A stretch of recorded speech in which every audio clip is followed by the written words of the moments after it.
Патишка река е последното во низата места нападнато од дрвократците кои нелегално сечат огромни површини шума и безмилосно ја уништуваат природата.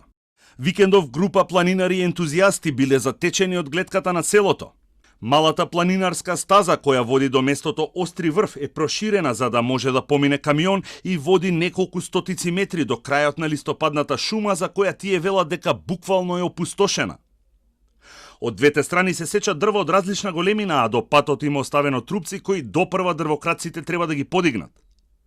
Нашите соговорници тврдат дека на патот кој го користат дрвократците има и багер со ознаките на македонски шуми кој неколку пати бил поместен. Викендов апели за акција од надлежните стигнаа и од тетовските екологисти. Огромни површини шума секојдневно се сечат во повеќе реони од Шарпланина, а последното место е кај Лешница. Тие обвинуваат дека надлежните намерно го пролонгираат прогласувањето на Шарпланина за национален парк, за да може да ги задоволат апетитите на локални моќници кои градат мини хидроцентрали.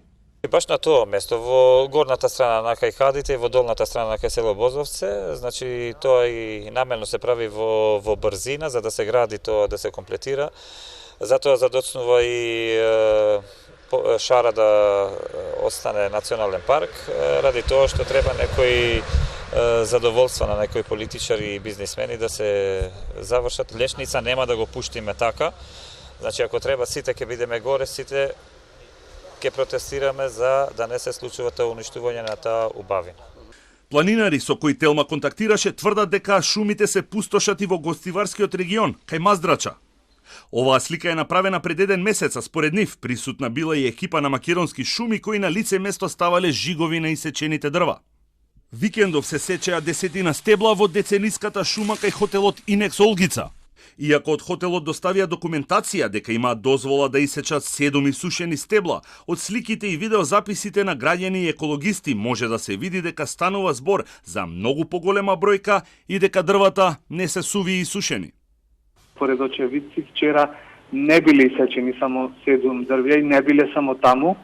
Се сечело и на парцелата 5976/7, која е во собственост на Република Македонија, а за која решението јавноста се уште не го видела.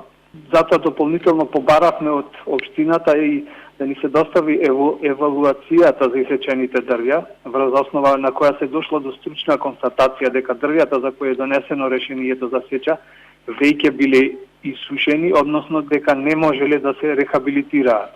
Минатата недела од владата пласираа за препастувачки податок според кој дури 40% од дрвата користени за грејење биле нелегално исечени, а за нив граѓаните им плаќале на дрвократците.